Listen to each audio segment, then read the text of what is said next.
Jim Smartin, Exit Realty Metro. If you're like me, when it comes to the holidays, you love stuffing. I'm a big fan of the sausage stuffing. I started eating it recently. It's by far, I'll put it over potato stuffing any day of the week. So what we're going to do here, again, a relatively simple go, is get your sage, your sausage, onions, and breadcrumb. We're going to start off just by frying up this sausage.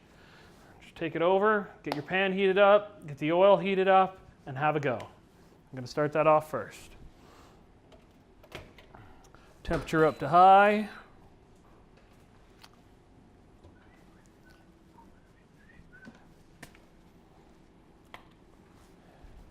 Get that oil on there.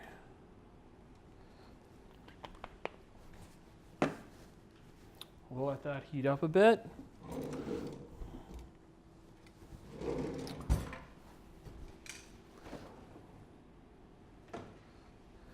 Just toss on these onions. Wait until they start sizzling. That way we know it's ready to toss on the sausage.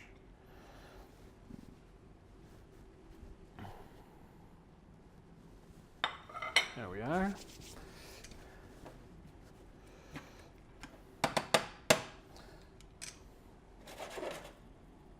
So we'll just wait on that. Shouldn't be too long. Yeah, while I'm waiting on that, might as well get this sage ready. The breadcrumbs, sage, salt are all going to go in this bowl right here. Now there we go. You hear the sizzling. The onions are starting up. Now some people will play with the savory when it comes to stuffings. I find that's already the main flavor of both your potato and your bread stuffings. So I like to just add a little difference to it. Just a different type of savory flavor to your meal. So it does call for a lot of breadcrumbs where it is a stuffing. Still a base bread. You can do this with gluten-free, regular. I've already seasoned this with oregano, salt, pepper, and a very little bit of Parmesan cheese just for that extra salty kick that I like. Once that's all ready to go, what we're going to do is toss it in this pan, and our oven's already in the 400 range. We're going to throw it in there after. So, seems the stove is ready. Trying to keep everything translucent before we toss in the meat, but it's got plenty of time to cook in there.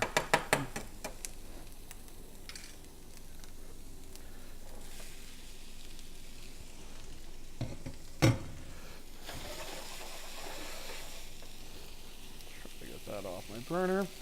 So like anything, you want to make sure the meat is fully cooked. This is going to be a stuffing that is not cooked inside of any bird. It's just going to go directly in the oven. The sausage I have here is a nice pork sausage. Only a bit of spices, nothing too crazy.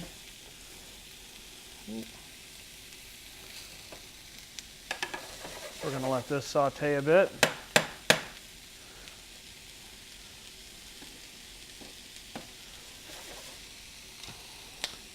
This is the one time that I am not going to put any maple syrup or syrup of any kind into my meat that's sauteing. I'm not looking for the same type of caramelization that I'd be looking for ground beef and stuff like that. I really want the flavors to stay more savory with the stuffing than sweet and all that. Plenty of sweet food going around at the holidays. We don't need the extra.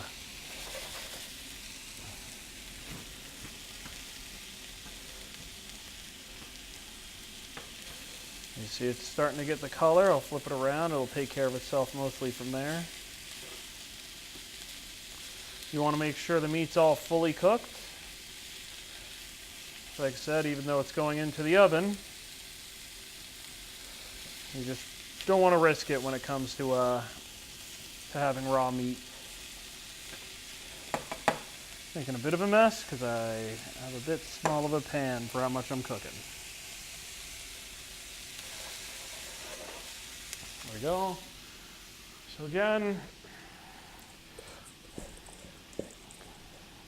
Just gonna mix up the crumbs. You know, get all everything in nice and incorporated here. Gonna hit it up with a little bit of extra salt. A little extra pepper.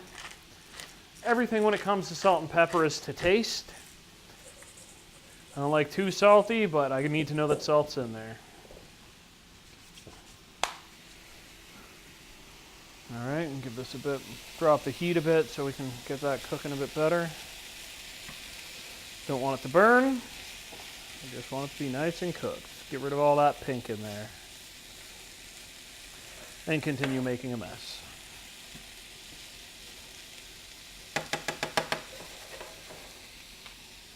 Now, if you're feeling a little impatient, something you can do really well with any meats when you're cooking on is toss on a lid. It'll maintain the moisture as well as cook it a little faster because you're steaming it rather than just letting it sear. But I want that sauteed sear kind of flavor. So again, I'm gonna be patient and do this the right way and really add to that holiday flavor I'm going for. Now we've got the caramelized onions in there. We've got the browning on the bottom of the sausage, so that's ready to go into our little stuffing mix. So let's bring it over and let's get that going. Okay, wait for me. Yep.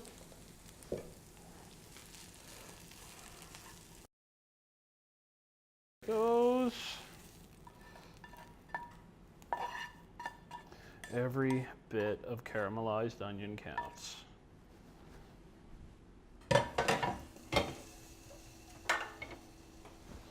All right,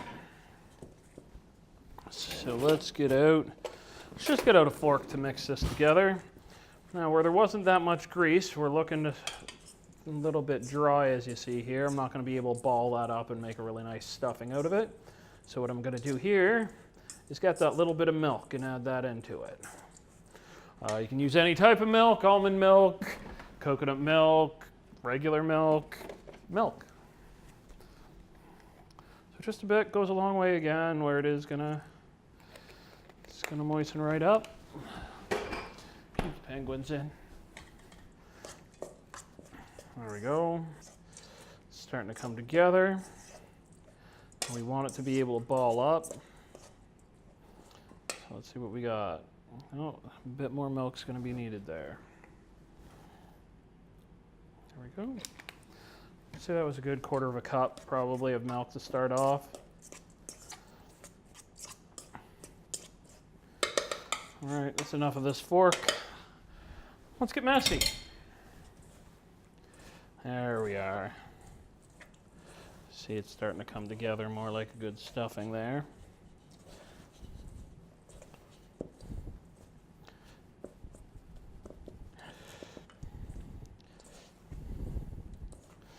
And then what we're gonna do is transfer over. Just pat her down.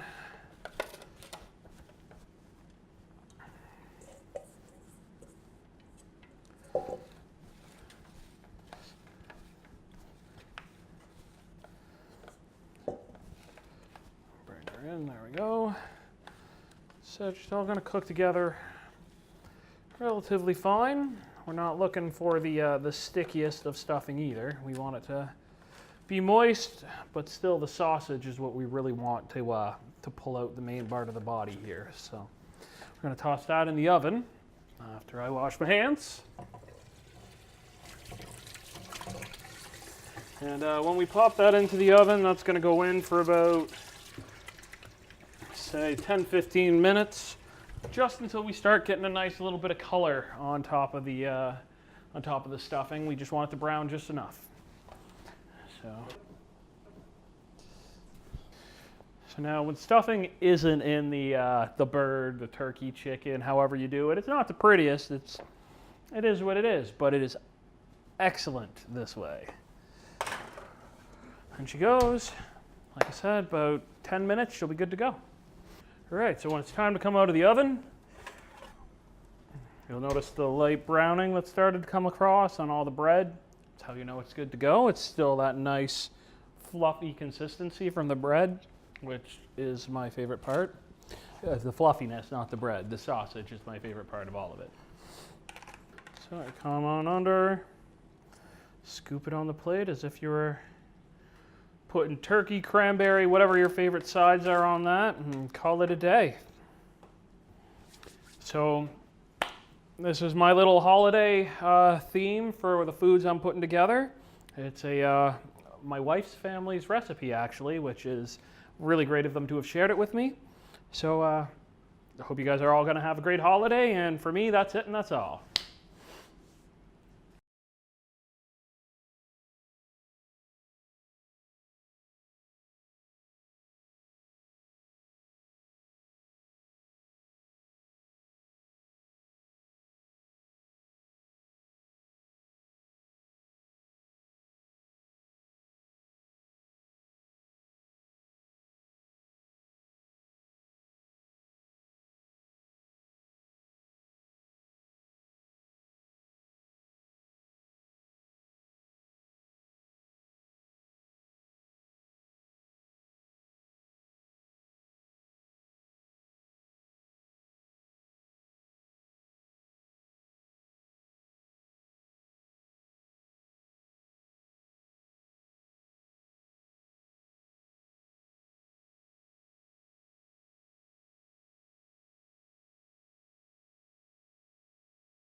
Jim Smartin, Exit Realty Metro, as it says right there. Today we are going to make a chicken pot pie. Let's just start off with, pick your favorite pie dough. If you don't have one, Google has one, every cookbook has one. It's essentially flour, oil, whatever you want. If you throw in the eggs, butter, just salt. Have at it. This one I've already done. I've already cooked another one off, so this one's actually going to be the top of my pie. So we're just going to get that out of the way for now. And if you have the recipe card for this, you'll notice it does not have vegetables like added. That's completely up to you. And when making a chicken pot pie, some people like vegetables, some don't. Some have certain ones they enjoy. I always make sure I have leeks, but that's for my sauce. I am going to toss in some peas and carrots because I like them. Right now I'm heating up the pot. I'm going to toss in some oil because we're going to toss in and saute some chicken and onions to get this started off. So let's get that going.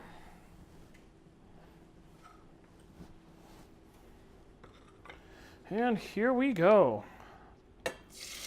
Oh, and there's that noise we all like. Means someone's cooking in the kitchen.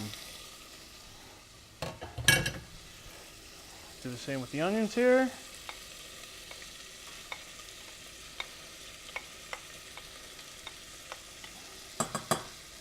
And there we have it.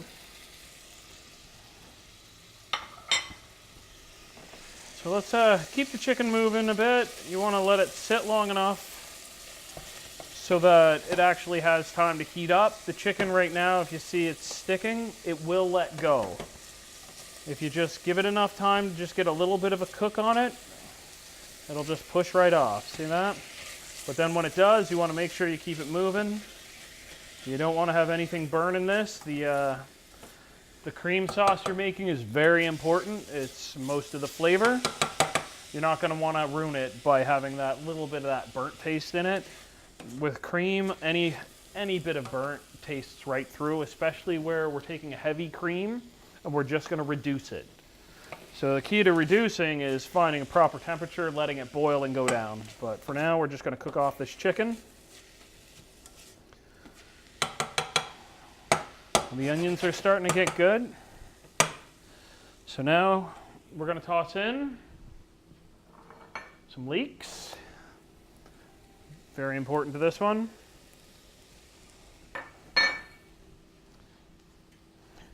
Now, it all depends on how strong you like it. You can go nutmeg, you can go allspice, you can go cinnamon. Personally, I like the nutmeg or allspice route, so I'm going nutmeg today. Mix that in, make sure it's touching everything.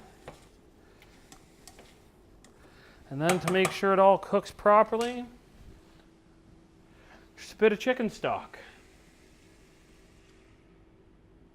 Go figure, a chicken pot pie is getting chicken stock in it. So we're going to let that heat up again because we want to make sure that chicken gets cooked fully before we even toss it into the oven in the pie crust. Right now, let's get all those flavors mixed together. We're going to wait until we start hearing it starting to sizzle again. That's when we know it's time to move on to our next step.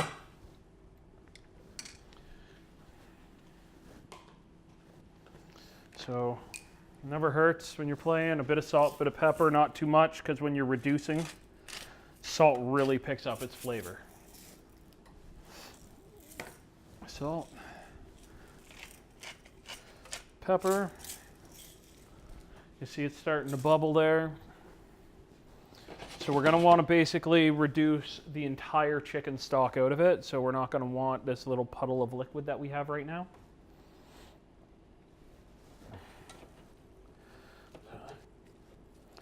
So all that liquid, we want that all gone. And by the time that's done, the leeks will be softer and the chicken will be ready.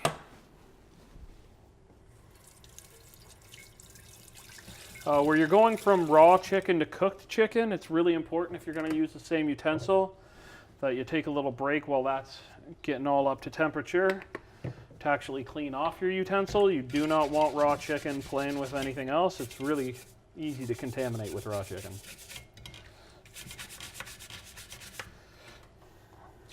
Soap and hot water.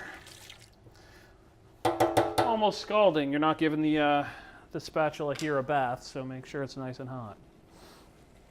There we go. We're starting to get that a nice noise. Chicken's pretty near done. But we just got to make sure all of that, see how there's still some liquid in there? We got to make sure that's all boiled off.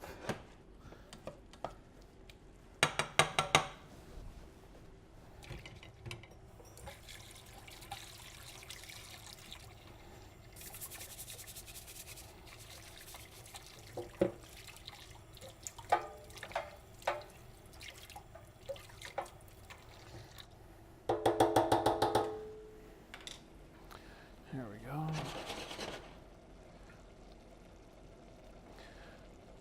Now once that's gone, the key with heavy cream is to not have it boil off right away. It will try to do that. You want it to thicken, so that means a slow reduction, probably down to a medium heat for that. But always make sure it's a complete high first, bring it down to a lower medium, and then slowly put it in, mix it as you go.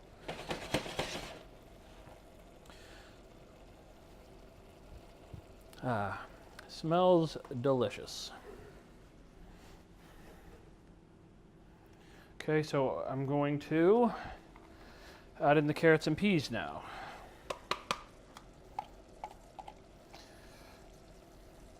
Just want to make sure everything is sharing a flavor. Don't want anything tasting kind of out of place. There we go. That liquid's almost completely gone now. It's just small juices at the bottom. Gonna let that get to boiling again, and then we're gonna start with the cream.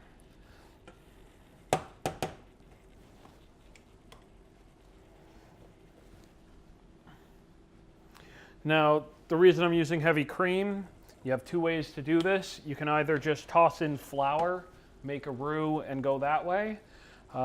Heavy cream will keep the extra content of fats out of it. You've got, you know, just the fats out of the chicken's enough. And the heavy cream is full of it, so you don't need to toss in a flour and a flour when you're having a pie shell anyway. So let's start with a bit.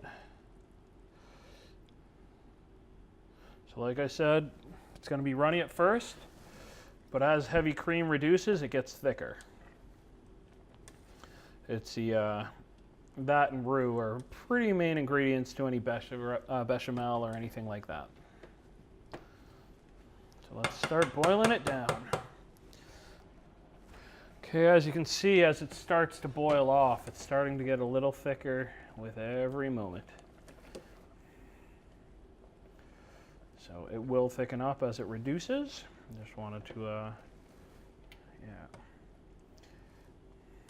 Once this is, for the most part, gone, that's when we're going to move her over into the pie crust, lid that, and back into the oven with it. All right.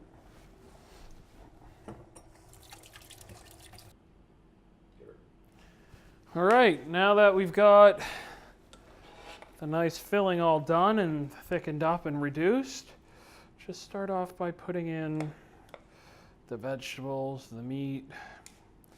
Can do this again with any type of pot pie, veggie pot pie. It's all the same, it's all delicious. Look at that.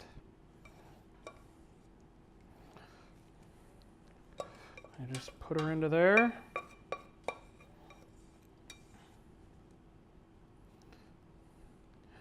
So it's going to be a little bit bubbly, but I like mine with a bit of that extra liquid goes a long way, because when I get myself a loaf of bread, I can sop that up. Then what you do, we add on the lid. Push that down, make sure you've got everything nice and stuck together. Now, there are two different opinions as far as pie crust goes, that all of them should get holes in them, and that some should just let the air bubble go and form, and I like the air bubble. So now that that's ready, we're going to put that in for about another 10-15 minutes at around 400. And then we'll have ourselves a chicken pot pie. And then in she goes. So again, that's about 10-15 minutes. And that'll be nice and ready. And then you let it sit for another 10-15 minutes. I'd say probably err on the side of 10. And then cut her up, serve her, and you're ready to go. Jim Smartin here, Exit Realty Metro. Today what we're gonna make is a veggie burger. This one is mostly walnuts, black beans, and then you've got squash here. I went with butternut squash today. A couple seasoning, and it's mostly done in a food processor. So what you're gonna do, straight off the bat, a lot of this has already been roasted. It's ready to go. The onions, they're just going to go in as is. They've been cooked a little and then made see-through, translucent, and then cooled. Then we're going to throw those in. The walnuts, already crushed and roasted walnuts. The black beans are fine as they are. And then some breadcrumbs to tie it all together. Ooh, gonna make a bit of a mess doing this. There we are. This will be a couple stage process here. So first we're gonna blend this together, then we're gonna add the butternut squash.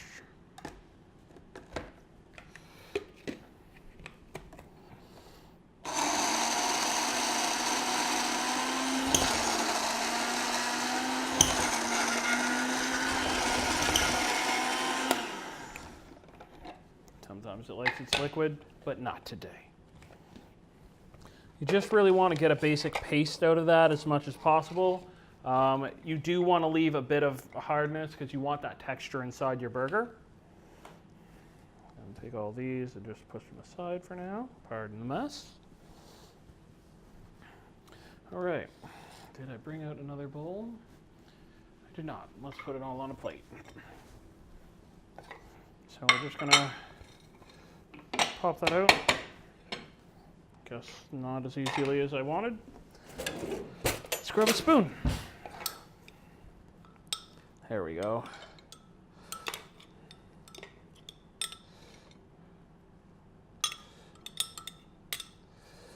See how you got the beginning of the body right there?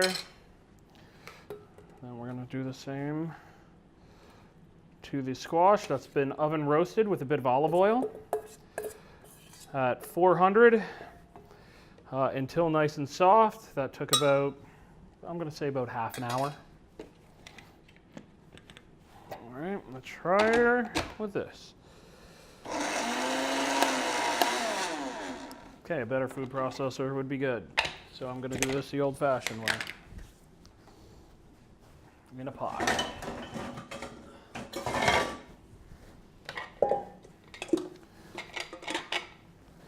If a food processor do not succeed, try again.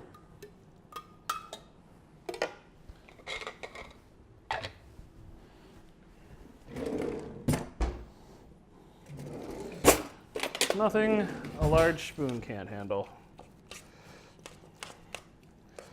So once that's done, the hands. See, it's nice paste.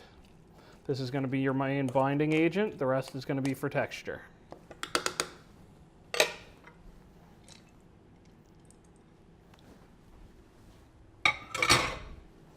And here we go. So this will basically mash together and create a hamburger-like consistency. See.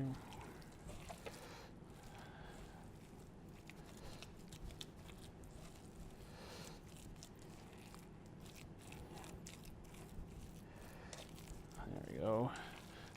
Really got to make sure you get the black beans mixed in with the squash, otherwise you're not going to get a really firm shape in here. The only thing left to add into this is the parsley and some flour. and then we'll be able to form into patties and cook. There are two ways to cook this. One is to shape it and put it in the oven. The other is a pan sear, just like a regular burger. And now let's wash the hands. All right, so the pies come out. There are two ways to deal with the pie after you put it out cooling. I suggest you either leave it for 15 minutes or you let it sit overnight, let it thicken up, then just reheat it in the oven for 5-10 minutes, and then she's ready to go. As far as chicken pot pies go, that's it, that's all. Jim Smarden, Exit Realty Metro. Yep. Not yet. All right, so see, I've added a bit of flour to make the consistency a little tighter. I've got my pan heating up here. A little bit of oil for when I get that burger ready to go. Now I'm going to just add a bit of spices. Again, it comes down to what you like, but when dealing with a veggie burger, I always encourage cumin, coriander, and paprika.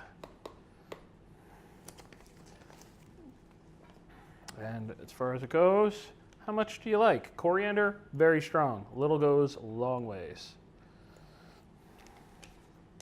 Say half a teaspoon maybe would be the ideal.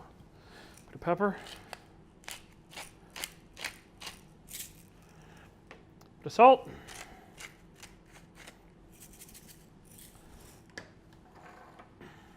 And quiet. A touch of barbecue sauce. Goes good on it as well, but I like to put it in just to have that little extra flavor inside to bring that smoky flavor to the meal. Let's bring it all together.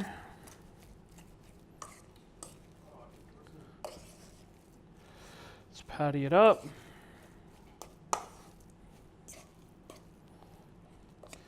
Take one bit. Oh, parsley.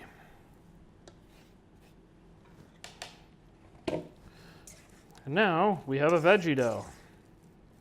There are many different versions of veggie burgers you can make. Straight up black bean, chickpea, walnut. You can add a portobello mushroom burger, which I actually really like. But this is the one I'm playing with today. Like I said, give her a bit of a patty shape. This one you got to be a little more gentle with. When it goes on, you have to make sure it cooks fully before you flip it, otherwise you're going to tear it apart. So let's go over and put this one on the grill. And here we go. Got your nice little sizzle going on. Make sure you get that oil all over it if you really want it to work out. So now what we're going to do is let it cook. Problem with the burgers is if you take it off too early, you're going to end up with a really, what's it called, a really soggy middle. And we really want to try to get this as much like a burger as possible, so you want to dry it out a bit, which means do not play on full heat the whole time. Just get her started. Once you've got the sear going, you turn down the heat to about medium. So on a sim to high, I guess 4 is mead.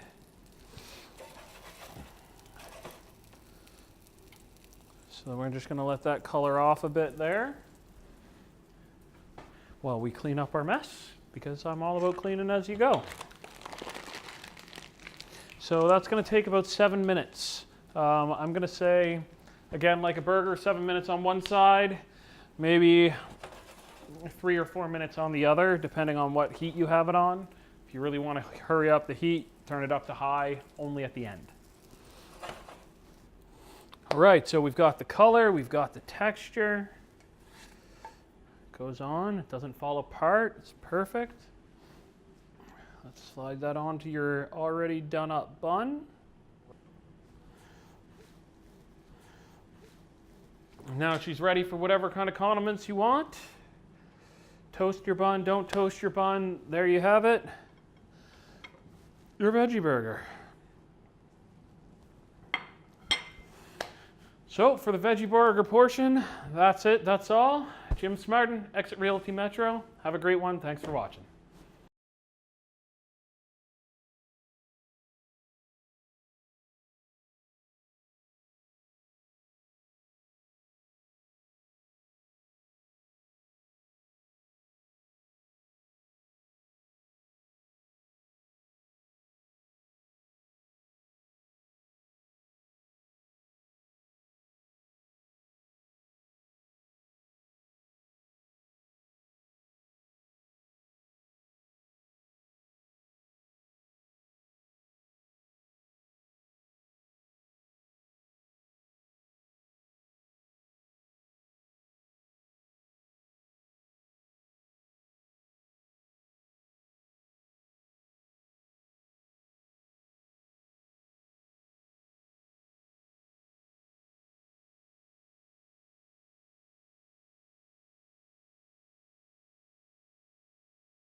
Jim Smartin, Exit Realty Metro. I'm going to be running a couple episodes of some cooking recipes, stuff I like, stuff I eat, stuff I love. And I'm going to teach you all how to do it. Something quick, something easy. I'll have recipe cards as well if you want them. Just let me know and I'll send them your way. Today we're doing a shepherd's pie or a cottage pie where it's no lamb involved. It's going to take I got some hamburger beef or meat, and I actually rolled with sausage for half of it rather than all out hamburger because sausage is delicious. I'll show you a few tricks that I do. Pretty sure no one else does it. Today we're going with cheese for the top instead of, I usually go with cream corn, but I know a lot of people are cheesies, so let's go with that. All right, so first things first, we're gonna start with some water in a pot and some salt, if she ever works. There we go. Always salt your water when dealing with potatoes. Otherwise, they will be bland. Nobody likes bland potato.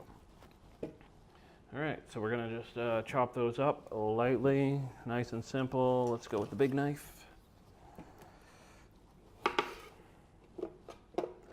Just cube them. Let's stop for a second. Yep, it's all right. All right. So we'll go to finishing the potato. Again, we'll cube them up. Drop them in the nicely salted water.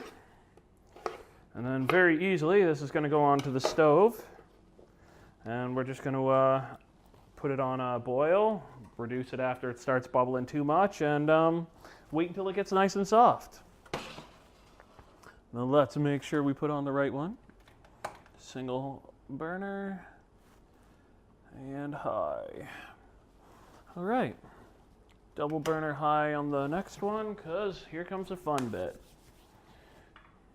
We're gonna take our veggies, set them aside here for a second, and a bit of olive oil into the pan once it gets hot. I suggest always just keeping your hand above it. I touch it, but I'm crazy. All right, so with the pan a little warmed up, a bit of olive oil, get the pan nice coated. So once the oil gets all loose and spready like that, we're gonna start with the onions.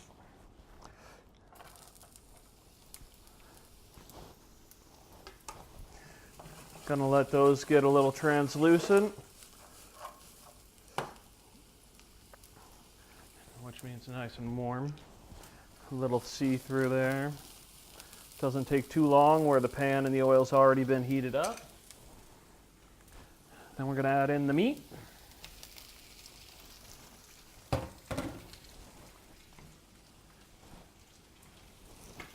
Some pepper.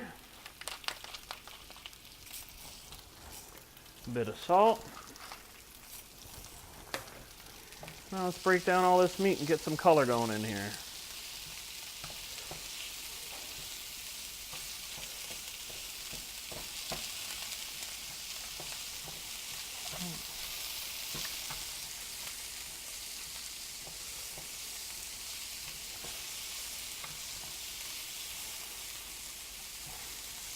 There we go, break her up nice and good. Make sure we got no red or pink left, which does take a few minutes. All in all, this is about a, I'm gonna say 15 to 20 minute cook time to get her all said and done. And then it's another 20, 25 in the oven, depending on if you're putting the cheese or the cream corn on top.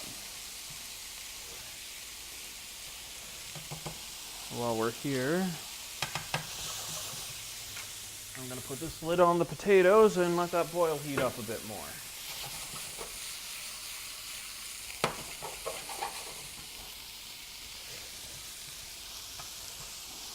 And here we go. Oh, there we go. Starting to get some caramelization on that, which means it's time to add the syrup. My own little special treat whenever I'm doing any kind of a ground round is to put in syrup, really add some caramelization, brings the sweet and savory together.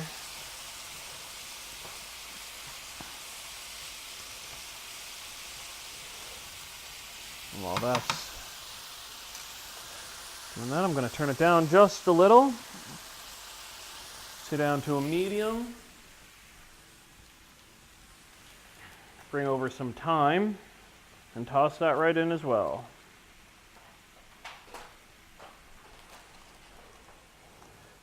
Key to thyme. Just get that nice little swoop motion down on your stem. Gets most of the stuff off with as little woody bit as possible. Tight focus on that. Oh, when you're good. Well, let's go down that right here. So to get it off, just take off the woody bit. A little swipe down, and there we are, happy as all day. Great. All right. Now you can chop it. I prefer the whole leaf, letting the oils come out into the actual meal itself.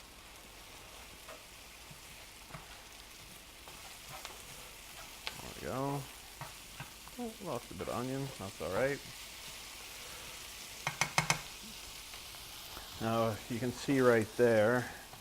That's the caramelization from the syrup.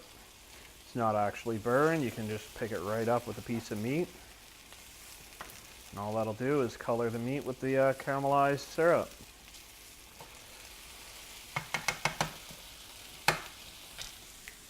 Next step, pour in your veg.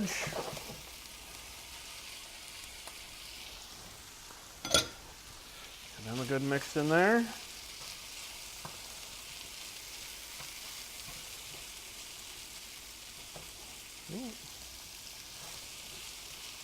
Everything's always trying to escape. All right, now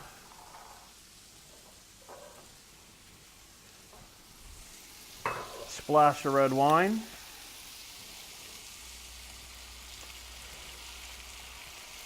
It's always good to use the red wine when you're going with meats like ground beef or again, sausage. It really brings out the body. Worcestershire sauce.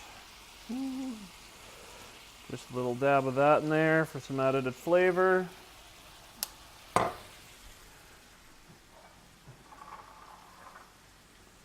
we're going to roux it up a bit. A roux is just a base oil and flour that's cooked together. Helps thicken things. Some people use cornstarch when doing something like this. Yeah, I go with the roux every time. You can do it with gluten-free flour as well. You just got to be careful of what the parts are. I believe coconut flour is 3 parts to 1 cup for your regular flour. So you're looking at 3/4 of a cup over the full cup of flour. Couldn't tell you about almond. Now, as you see, it's starting to thicken up there.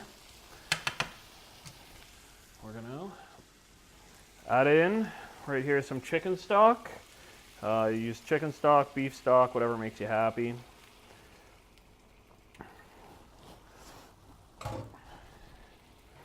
And then the roux is going to thicken this up. So what we're going to do is turn the heat back up, get a bit of a boil going on, let the roux do its thing, let the flour thicken it up, and you're going to have a nice gravy-like consistency on the base of your cottage pie. And while we do that, we're waiting on the potatoes. That's her.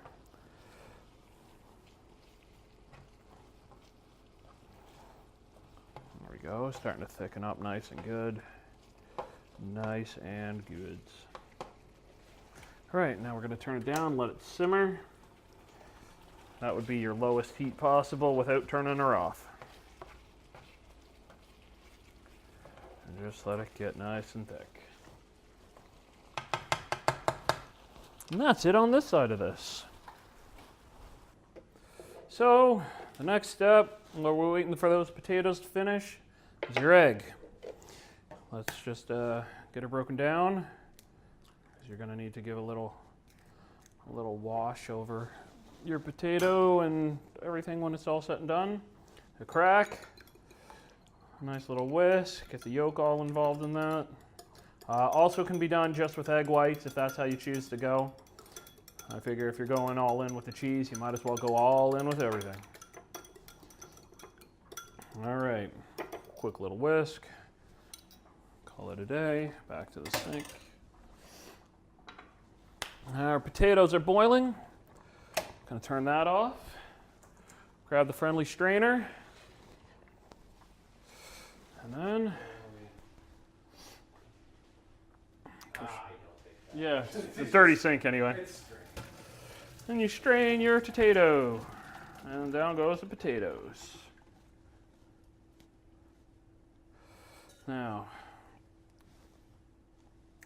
I didn't put out a cork for it, which I believe I have right here. Never put a hot pot on a counter. Oh yeah, no, I do it all the time. All right, so we'll just quickly test how done the potatoes are. A nice al dente. There we go. See how it, nice little peel and break right there. It'll be enough to fluff up once I get her going. As you can see, I did leave the skins on the potatoes. I leave my skin on my potatoes, my carrots, basically everything, apples. I find a lot of the nutrients are in there, and frankly, I just like it more. All right, you got your potatoes going. Toss in the butter. It's all good. And then move your cutting board. Bring that in. And you can use a potato masher. I like using a fork. It's a little more time consuming, but you can guarantee the lack of lumps. Unless you want a lumpy one, then you just leave the lumps in. When making a cottage pie, shepherd's pie, anything like that, lumps can actually be a good thing. You can also just cut your potatoes into coins and lay them on top of it rather than actually making mash at all. So you want to make sure the butter's in there nice. You can also add milk if you want to your potatoes. I'm just a straight up butter person, especially when we're going to have all this delicious sauce moistening your potatoes already. Okay. So for me, that's good enough. It's mostly mashed. Got some nice skins in there. Push her aside, and step next is the layering. Again, check the temperature of the bottom.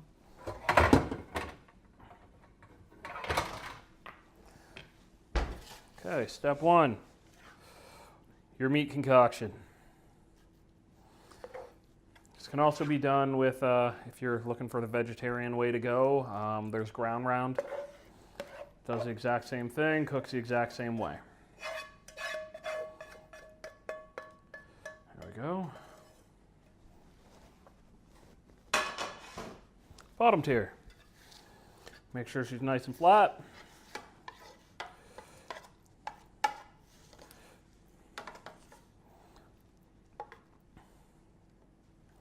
All good to go. Next step is your potatoes. Again, just scoop them on out.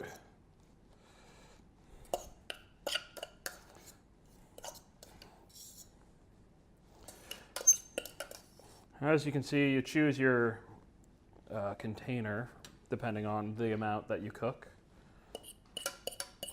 I just did my half recipe here. On the card is the full recipe. Again, if you want that recipe, you just get a hold of me, ask for it, and I'll send her off to you. There you go. So you flatten the potatoes nicely again. So generally, this is where I would add cream corn on the top. But because we're playing this a different way, we're just going to take a bit of the egg wash there, well, just the egg we beat down. And just, again, spread that on top. Make sure it's got a nice film to it. Doesn't even really take a full egg, as you can see there.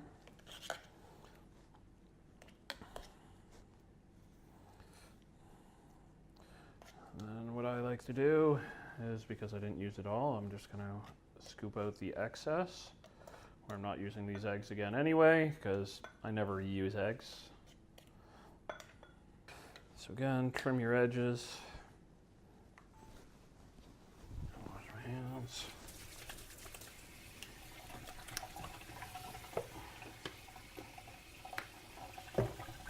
Always wash. Even if you haven't touched anything yet, you can never wash your hands too much when cooking. And keep a nice towel close by. Towels are good friends. I go through my multiple towels through a day. All right, then when that's all done, you take the cheese, you just sprinkle her on top there. Depending on how much cheese you like, more or less, this would be the exact 1 small can of cream corn.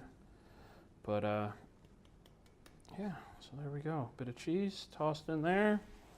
The oven has already been preset at 400. Oh, whew.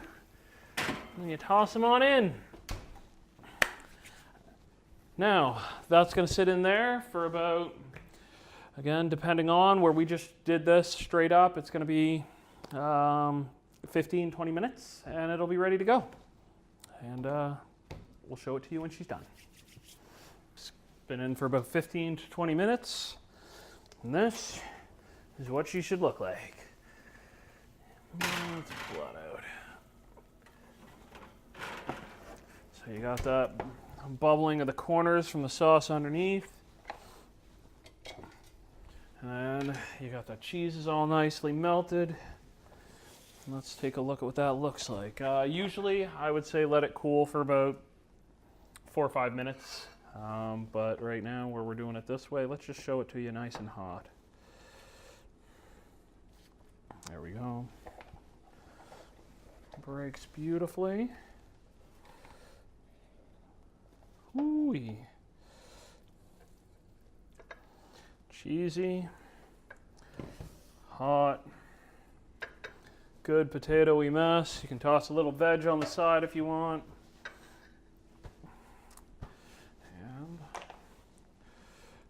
And when she cools down, what would happen is it would actually hold, the potatoes wouldn't be so soft, but regardless, that looks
Hey folks, Jim Smartin here again, Exit Realty Metro.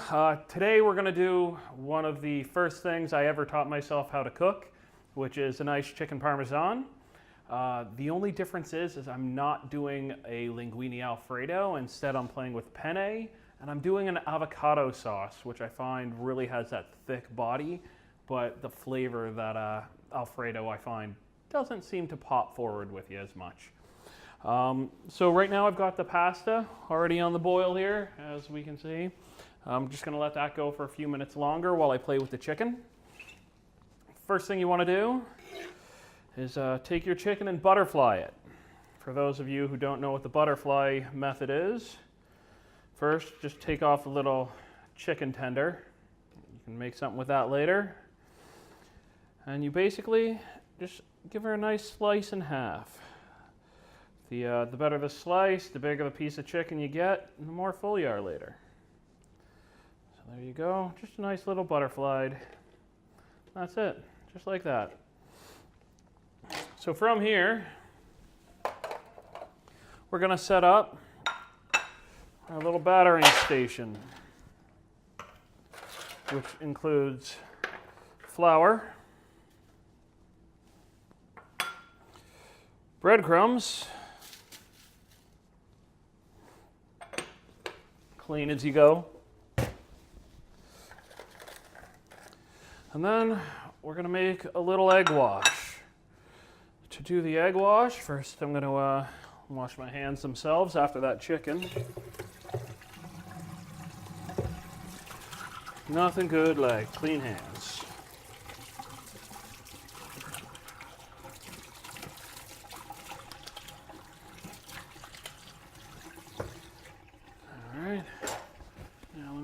Check here right quick.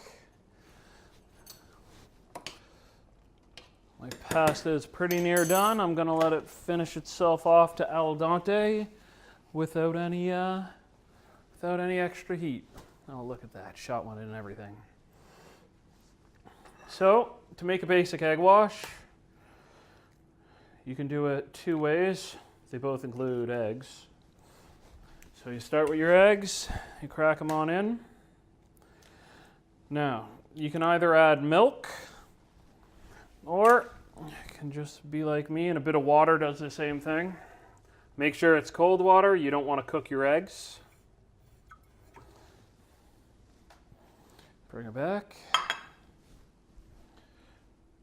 And the good old simple whisk it out. Again, anything I do with eggs can be done just as simple. Without the yolks. It's all just about being a binding agent. Let's move the cheese out of the way. Try to keep everything away from your chicken zone.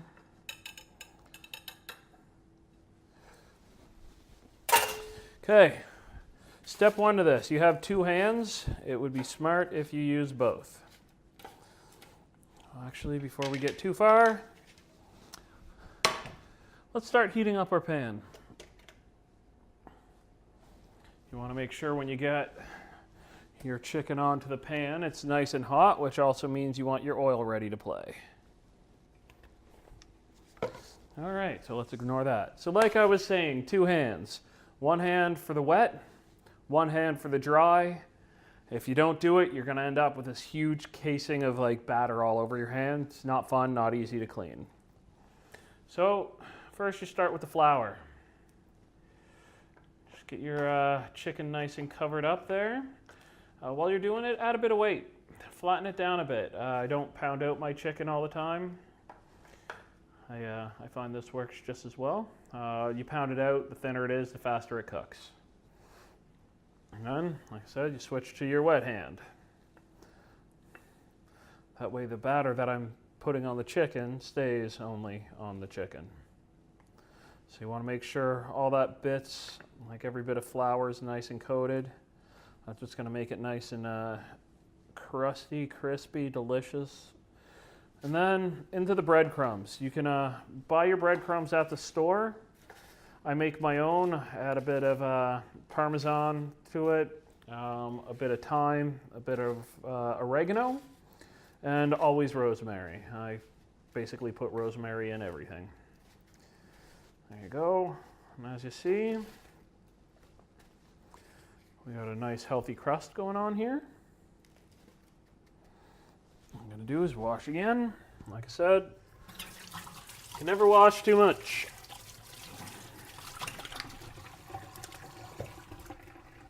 Okay. Check out, the oil's nice and ready.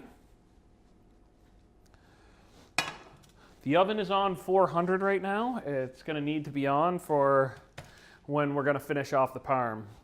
All right, so we're going to take this over to the stove right now and toss her on to crisp her up. Yep.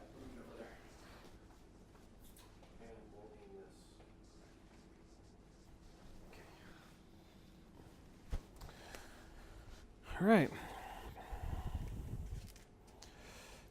So again, here we are.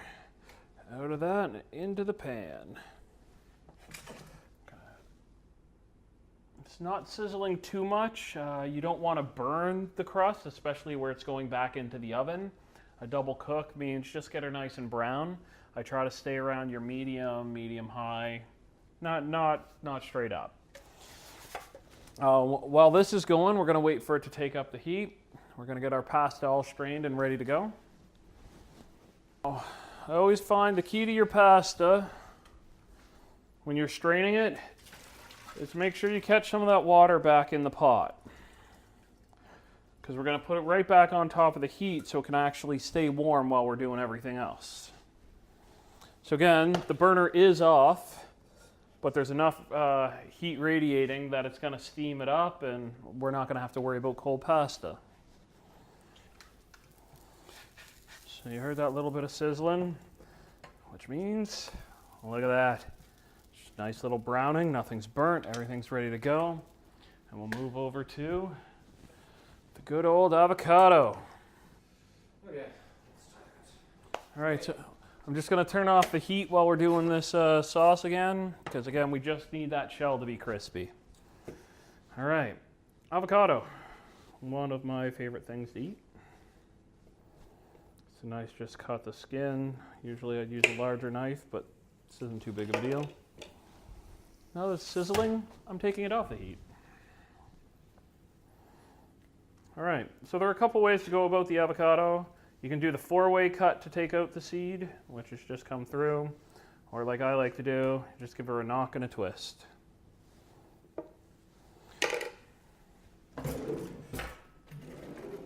Find a spoon. This is a very easy sauce. It involves avocado,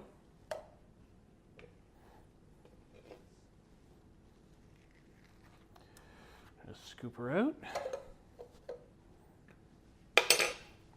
a bit of lemon juice,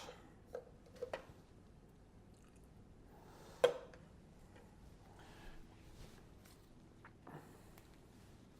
a bit of basil, which,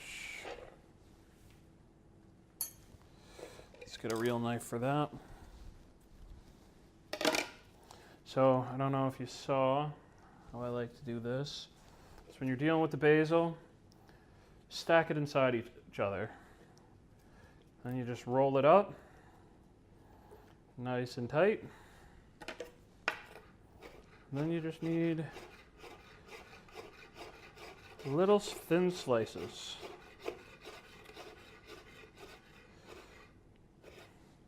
There you go. And she goes there.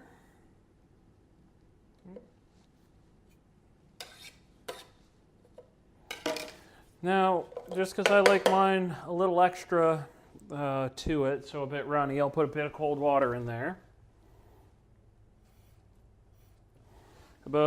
Start with a tablespoon, not too much.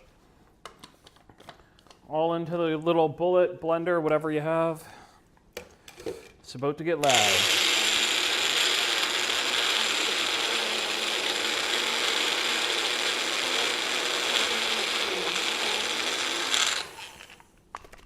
Here, a little twist.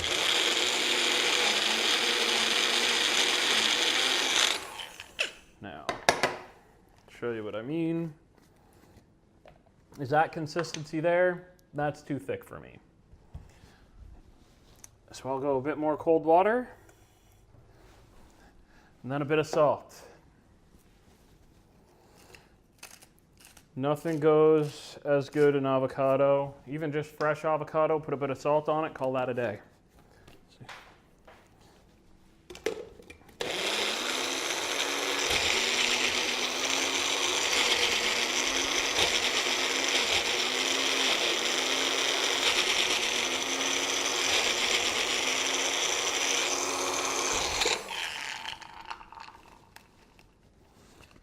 There we go.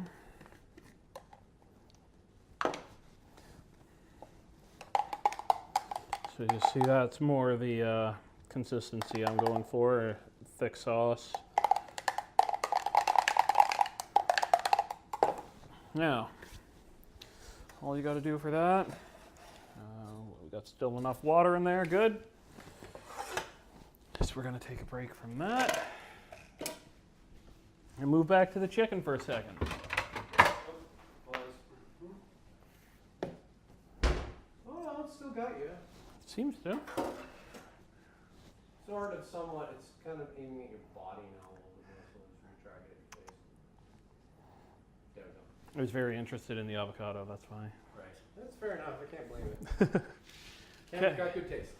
So when you're playing with a parm, not putting it in the fryer because I prefer the oven.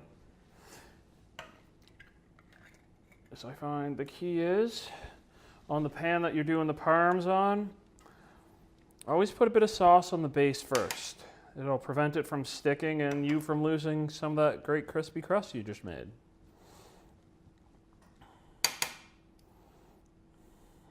There we go. Just enough to cover the base. Like I said, some nice color to it. Face side down.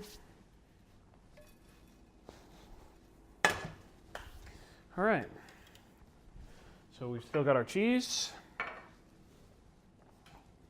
I've got 3 different cheese mixed in there. It's basically an Italian blend.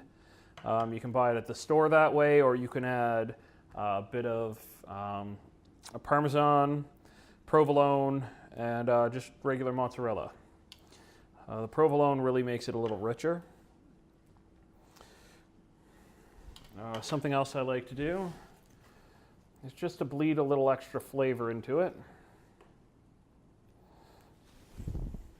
Is once you've added your cheese, so much or as little as you want. When it's coming to a parm, I say lots.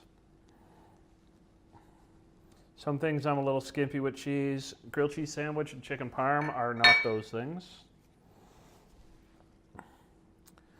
There you go. Put your basil leaves on top of it, so when the oil actually comes out, they'll infuse a little with your cheese, which really makes it good.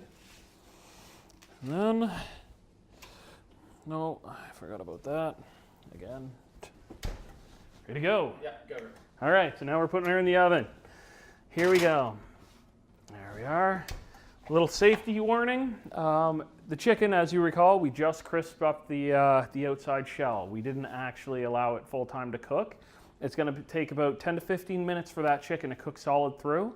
I suggest either cutting the chicken before you do anything, before you serve it. You don't want to give people raw chicken.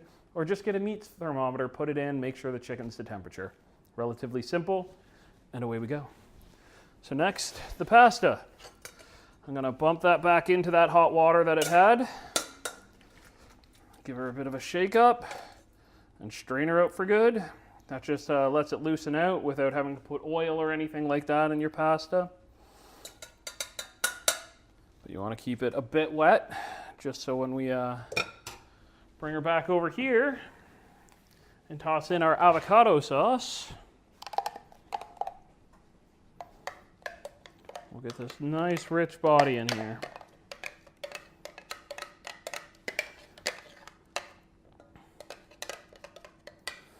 Go. Now I suggest you can either just mix it straight in here where the pasta's still warm, or you can take it back over to the stove where we put that little bit of extra water in. All it'll do is thicken up and reduce. So So once you have her all done up, I don't know if you're a salt or pepper fan. So you just kind of do it up to taste. I always like to add in just a little extra pepper. Again, mix her all in.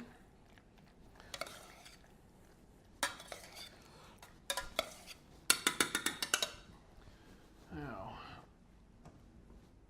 take out the plate. And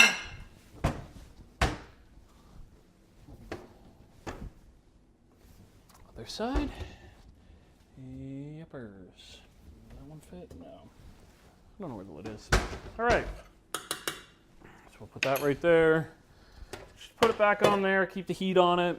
Again, the heat is turned off, but the stove is still a little hot, so it'll just keep it warm while we wait for that the parm to finish up. So like I said, that'll be about another 10 minutes.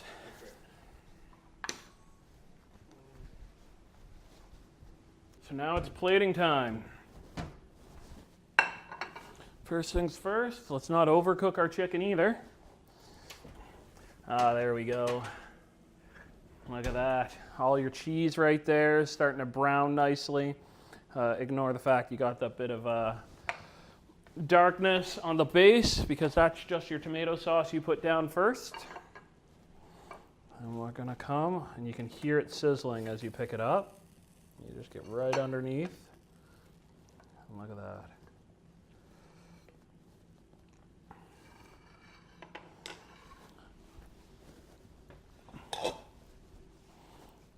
Smooth that a little, still a bit hot, obviously.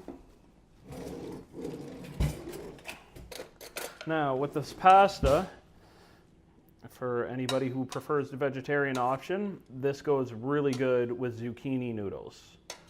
If you're ever doing a avocado sauce, zucchini noodles definitely play off of the flavors of the avocado. And that's basically it right there. I don't like the mess on the sides, no offense. I was in kitchens before I did the real estate. So, bada boom. Take out, even a butter knife will do what you need it to do. We'll cut right in, show you what I mean. Look at that. So that's your chicken parm. It's a gorgeous little meal, good for parties, good for yourself. The leftovers on this, if you ever want to do it, makes a beautiful sandwich. So if you make too many, don't worry about it. This can go a lot of different ways. So yeah, again, thanks for coming out. Thanks for watching me cook. Jim Smartin, Exit Realty Metro. I do houses as well, and that's it, that's all.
All right, Jim Smartin, Exit Realty Metro here.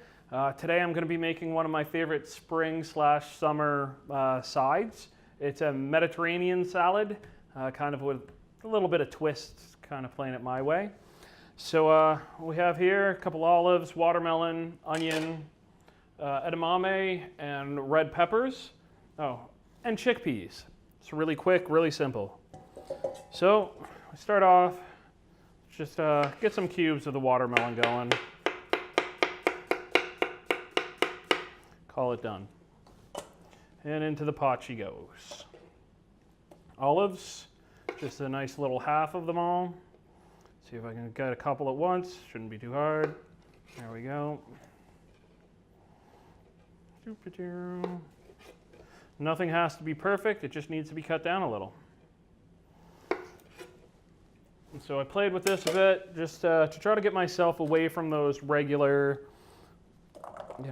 the everything salads that you always get. You get your pasta salad, your potato salad, and it's as simple as taking ingredients, throwing in a pot. Really not too hard. Oh yeah, cucumber as well. Again, you're just looking for a rough cut. Nothing actually has to be perfect. It's all going in the same spot. There we go. Now what's important when you're cutting these, keep your thumb away. Last thing you want to do is slice off the tip of your thumb. It's happened. I've seen it. Toss all that on in.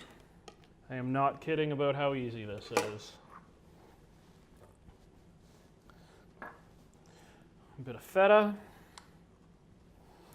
Just crumble it on in there.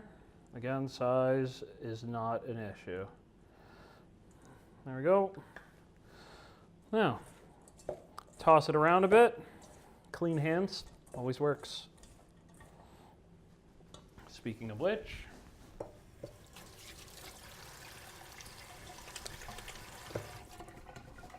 all right. Let's move all this stuff aside. Balsamic vinegar, olive oil, bit of brown sugar.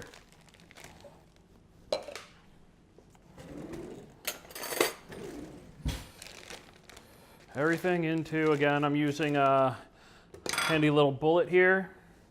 Blender works, just a whisk, anything really. I like using the bullet because it makes it a little thicker, and I like a thick sauce. So it's about a tablespoon, hit and miss. The recipes, again, are all on cards, so if you ever want a recipe, I'll send out the card to you. Just let me know you want it. Bit of olive oil. I always do the 2 to 1. So that would be 2 parts olive oil, 1 part balsamic.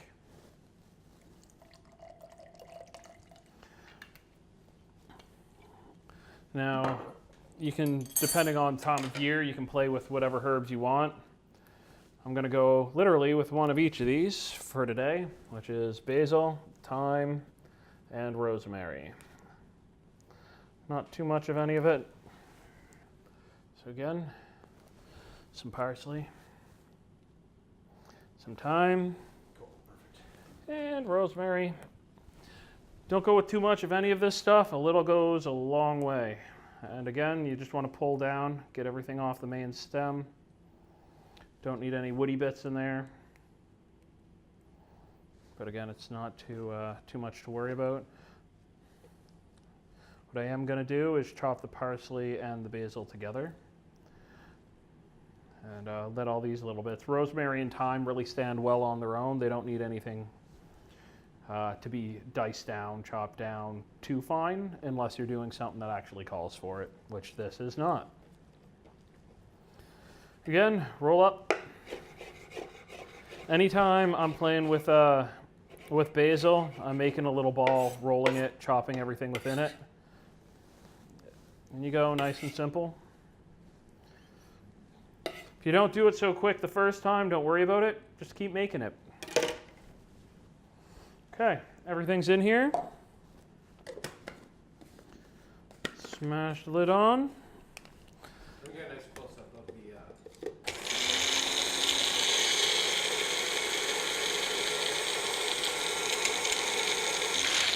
Now, as you see, whew, it came out with that nice bit of, it's a bit thicker there.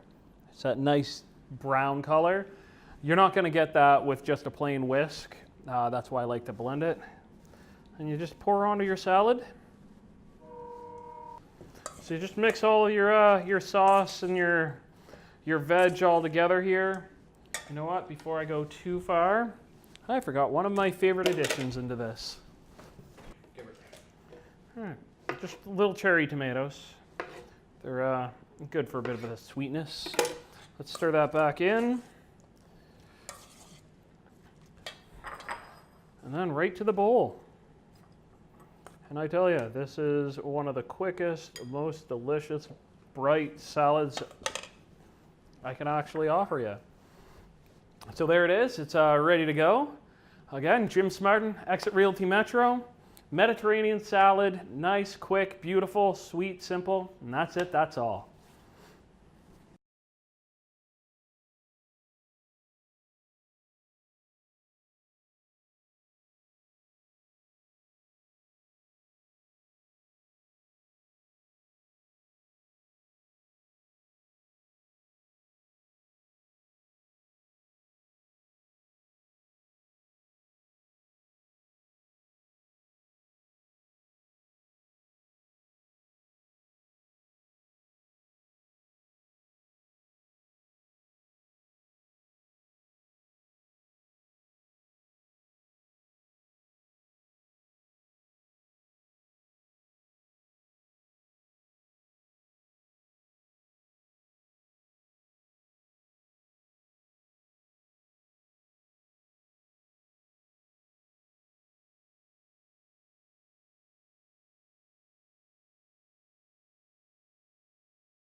Okay. Jim Smartin, Exit Realty Metro. Today we're going to do a little baking.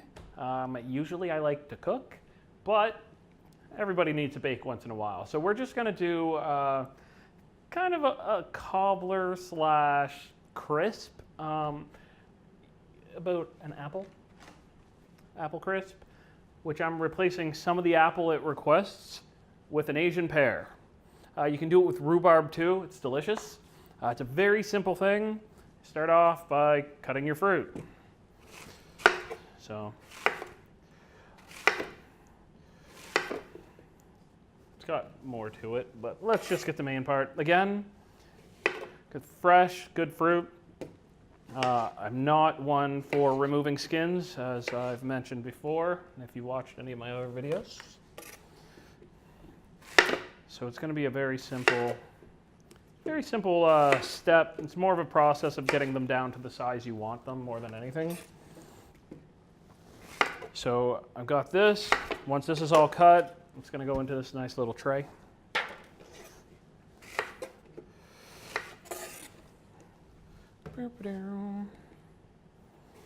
Again, no need to fret. This is not going to go to waste. These will get used later, just not for this. So again, let's get some bunch of different sizes. Line the bottom of the pan with them. As long as they're thin enough that they all cook equally, you're going to turn out with a pretty awesome flavor. I find apples and Asian pears really work nice together.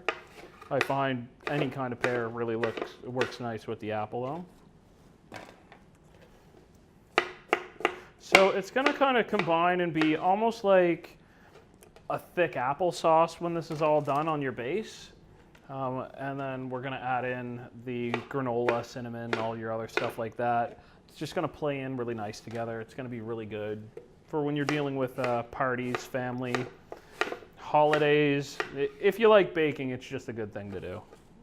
And if you don't like baking, it's a real easy thing to do that you can get away with. So that's how I do it. And now I'm just going to keep cutting until this is all done. Probably should have prepped some of this ahead of time. Oops. Nice thin slices. And then whatever. And there we have it. So this is going to break down. It's going to lower a bit more applesauce-y kind of thing in the bottom. But for now, you want the tray nice and high. Kind of like a pie, only better. All right, then we're going to go to your dry ingredients. Did I open it? I did not. First, open the bag before you use it.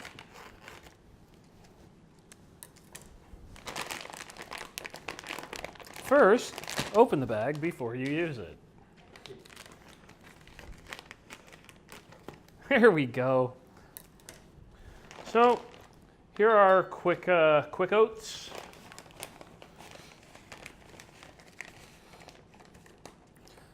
Very simple. You're going to be looking at equal parts everything.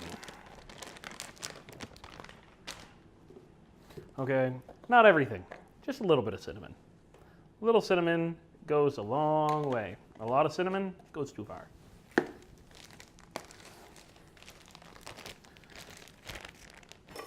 Now, if you want to add a little extra zip to your flavor anytime you're doing any baking, a bit of lemon juice tends to help.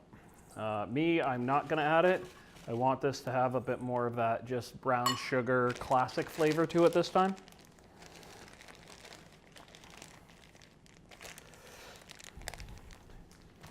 Bits of salt. Nothing like salt to bring everything together. And then you bring all of your dry ingredients nice and mixed, as consistent as you can do, and toss in your butter. Now, when you're playing with the butter, you can either do it with your hands or not. I'm going to choose to do it with my hands because, again, you want to have those nice little pieces all flattened into that. It's kind of like when you're doing a pastry or even when you're doing a tea biscuit. You want to make sure you have actual chunks of butter in there because the butter is what's really going to make it pop and explode. Plus, everything is better with butter. So just try to basically make a dough out of it at this point. See how it's starting to come together like a snowball. So that's all going to melt when it's in there, and at the same time, it's going to help your oats cook a little quicker.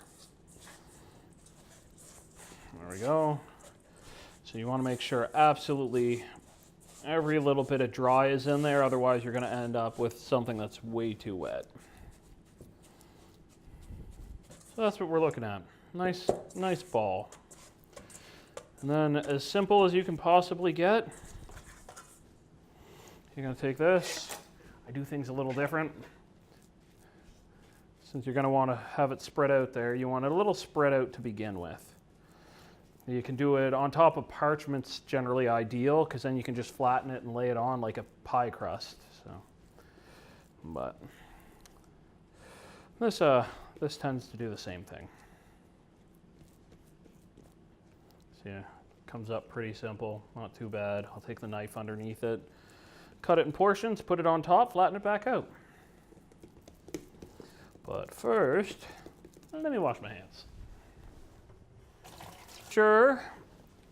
The oven's at about 375. We don't want to cook this too fast. There's a lot of butter going on.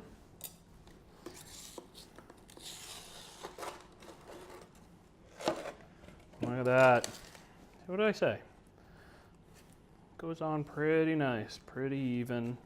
Just takes patience and a knife. Here we go. And guess what time it is? It's time for this to go into the oven. After I wash my hands. Now let's see if we can keep the camera on me this time. Hey. So into the oven. Oh, let me get my, reposition this so we can get a nice shot of you getting in the oven. Let me reposition and stop down a little bit. Actually stop way up. Yeah, there we go. All right. So again, about 30, 35 minutes, depending on your oven temperature of outside, inside, all of that. Ovens play different. 45 minutes at the longest. You'll be able to tell it should be bubbling a bit, and you should get this nice golden brown to the top. And so we'll just let that cook for a bit, and we'll come back to it later. Do you want to open that up and close it again?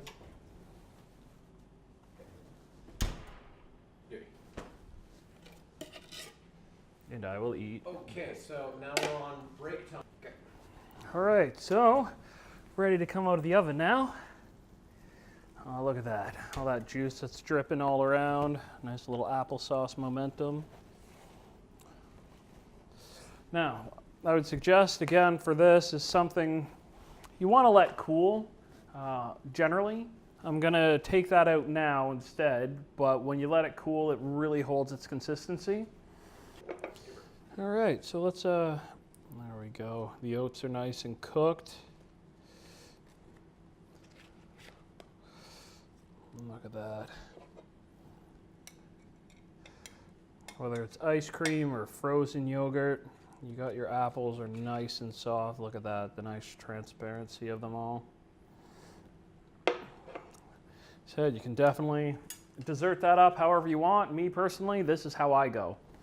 So on that note, here's your fruit crumble. I'm Jim Smarden, Exit Realty Metro. And that's it, that's all.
Jim Smarden, Exit Realty Metro, here with another recipe for you today.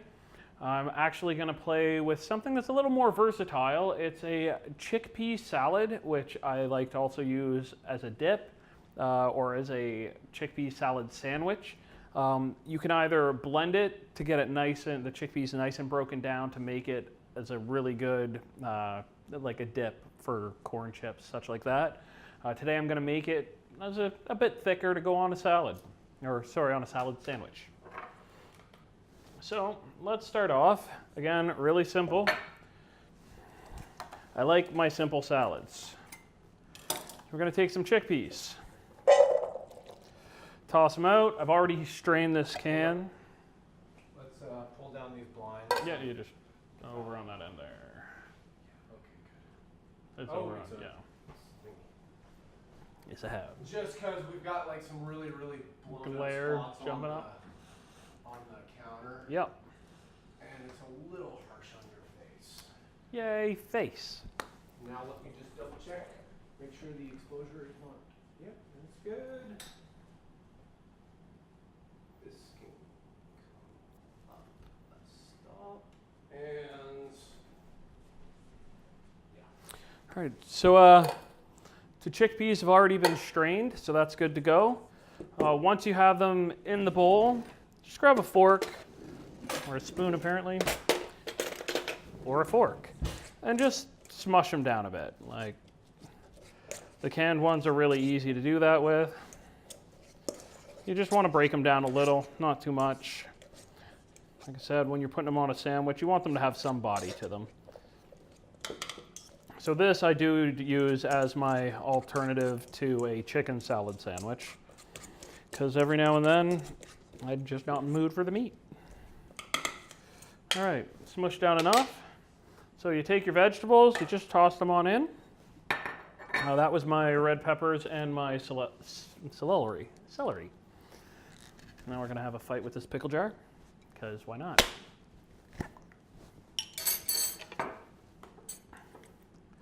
So with this, I'm going with the little mini gherkins. And you're gonna chop them up pretty small. You don't want any of your vegetables being too big, where, once again, it's just gonna be kind of a salad.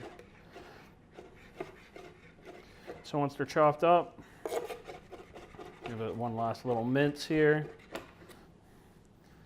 And then add them on in. It's a very simple recipe. It only takes a few minutes, so if you don't have a lot of time, this is definitely one to go with. Bit of pepper.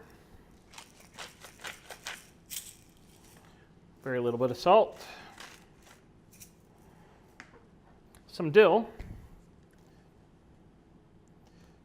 There we go. A bit of mustard. When I'm doing any cooking, I like to use whole seed.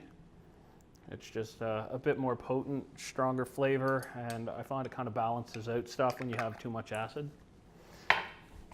And then some mayo. I kid you not, this is your ingredients. This is how easy it is to make. The longest in this is your prep time. So you mix in your mayo. Don't mind if you squish those up a bit more as you're going, the chickpeas. Just like I said, not too much. You want some body to it. So, like I said, you have 2 ways to serve it. It's good as a nice little side salad.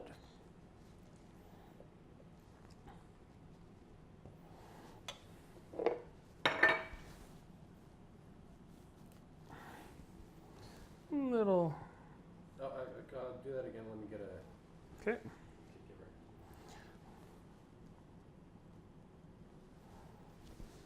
Or you just cut the bun.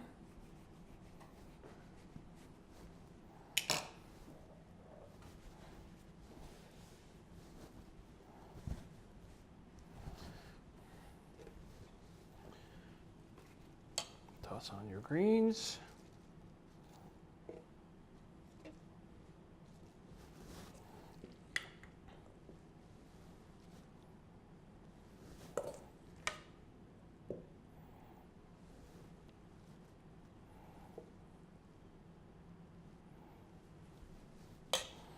and call her a sandwich.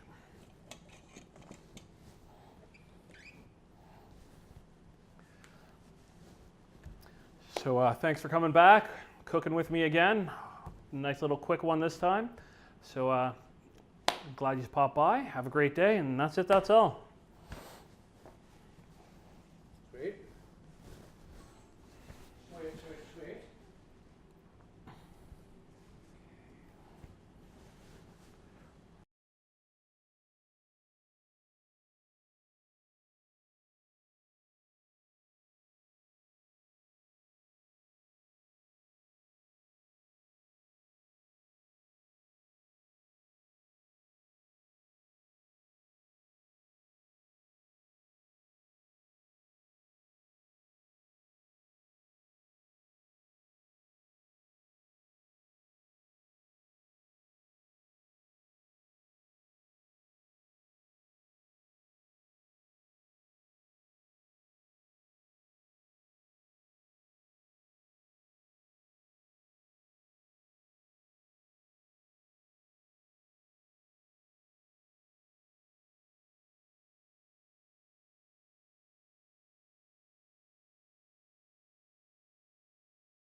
Rock and roll. And line up. Audio recording. I'm going to say yes, I was right. Hey, it never hurts to double check. Jim Smartin, Exit Realty Metro, here with another video of me cooking for you. Today, I'm going to do my ultimate peanut butter burger. I don't know if all of you have had it. I'm sure all of you have heard of the peanut butter burger. I'm going to take it to the next level. Mine's going to go with some chocolate sauce. Your regular condiments, my own special patty, and chocolate sauce. So, roll up the shirts on these ones. This is going to be a bit more. Nice and simple. Start with the burger meat. Good old ground beef. One thing too, as much as you can when you're doing stuff in bowls, try and tip the bowls forward. As much as you can, like. I can get up like a little bit more like this, but the more you tip it forward, the better. Sure. I can see inside. Now you just season her a bit there. Bit of pepper. A bit of salt. Trickly enough.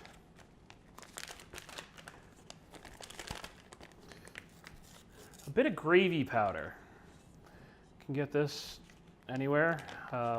Pretty much I got mine at Sobeys, so you're good.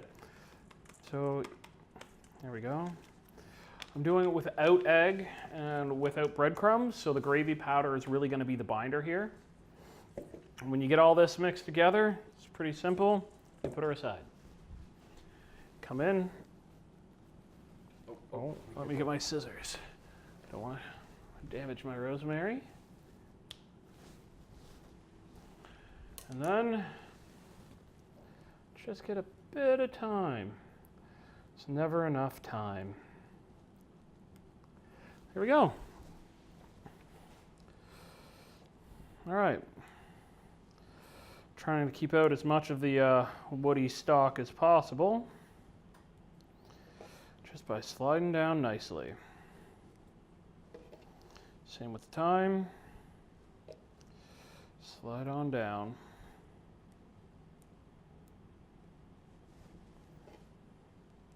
The fresher it is, the harder it is to slide, but that's because the stalk is a lot softer, more pliable, and that'll cut easier. Speaking of cutting, shall we? Now, with the burger, you want to get your thyme and your rosemary cut down a little more. The last thing you really want is to get a mouthful of herb. Usually I'm not really too picky about how fine my herbs are chopped, but this one definitely am.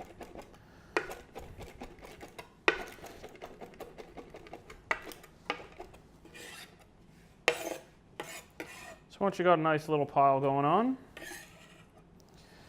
into the meat. There we go. Once that's all set and ready to go, it's fun with the hands. You just want to get all of your mixture all together.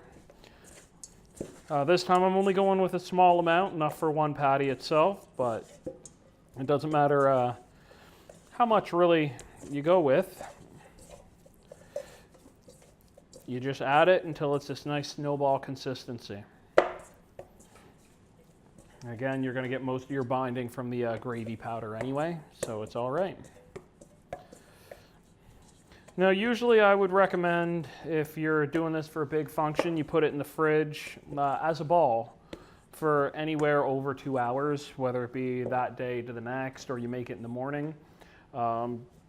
Because I'm confident enough with the fact I'm only doing one patty, I'm going to go ahead and heat up the pan. I'm going to cook that off right now.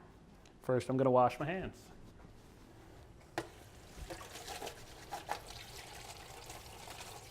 Ooh, chickpea salad. I forgot that was there.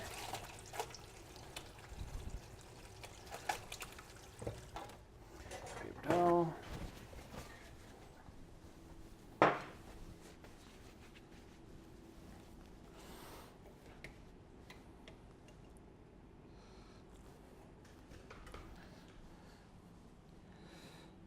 So, first thing we want to do is make sure we get the pan nice and warm.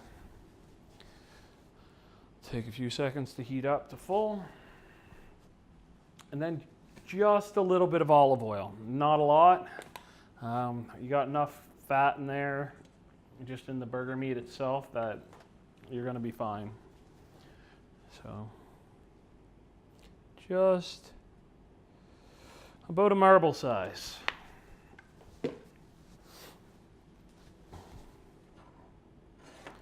And wait for it to heat up.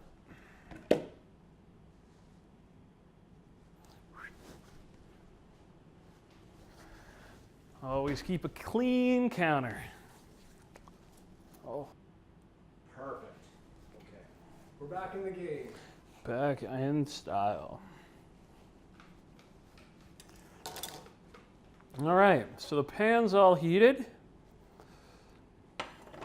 It's nice and simple there. Let's just push that down and let's cook a patty. The thinner it is, the faster it'll cook. That's one thing to remember.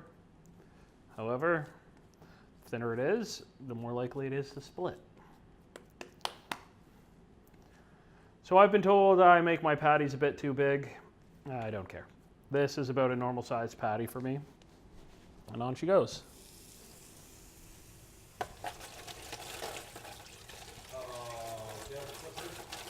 Can you get that in the pan real quick? I can. If you can get it out of the pan, I want to get shot from the side of the pan with you dropping the burger in because the camera wasn't pointed that direction. Okay, so just kind of hold it in your hand, do the exact same thing. Just kind of say the same thing that you said. What'd I say? I don't know, something like that. All right, once she's shaped, you just drop her on into the pan and let her cook. So again, the thing is, where we're dealing with a bit thicker of a patty here, you don't want to cook it too fast. You don't want the front side burning. You want it to get nicely inside and outside. And you want to just make sure she's as wide as she's going to get. You don't want it to shrink up too much. You don't want it to puff up too high either. So this is about, depending on the medium heat, probably about 5 minutes on one side, flip it and do it 2-3 on the other. But again, it's all going to come down to how you like your burgers. If you like them a bit mid-rare, rare, I wouldn't suggest it unless you're very sure of the meat. To cook it well done, like I said, about 5 and 3, you should be good.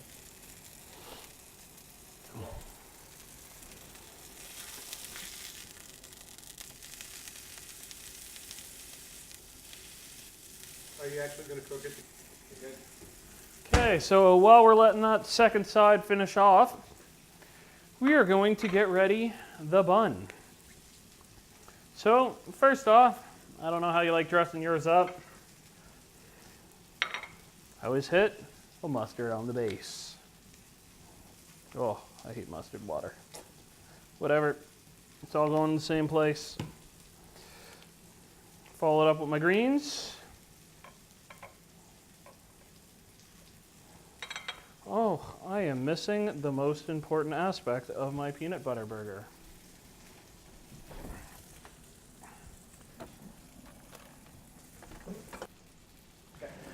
All right.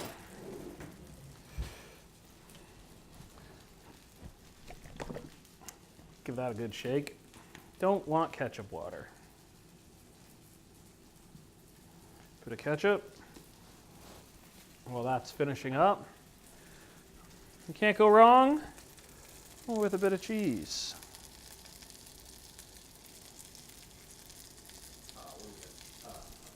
No, it'll show you when it melts. Yeah. Do I have a miniature lid? I do.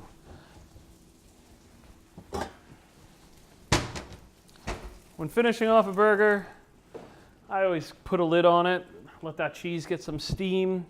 It'll melt it down, and now we know when the cheese is melted, the burger will be ready.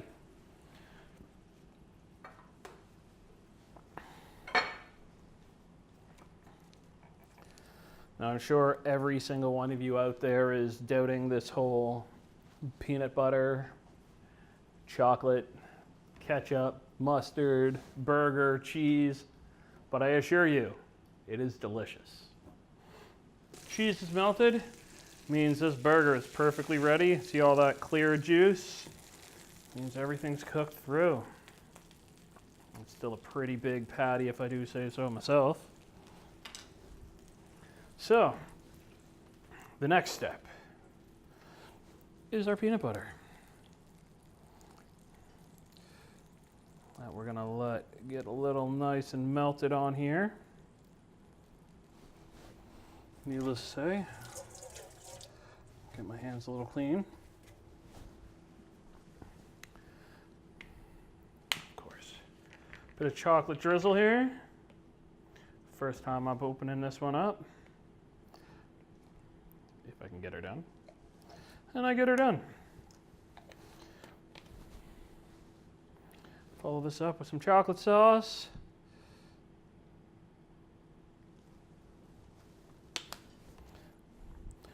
Pop the lid on her. And there we have my ultimate peanut butter burger. Said, if only for curiosity, I challenge you to try this burger.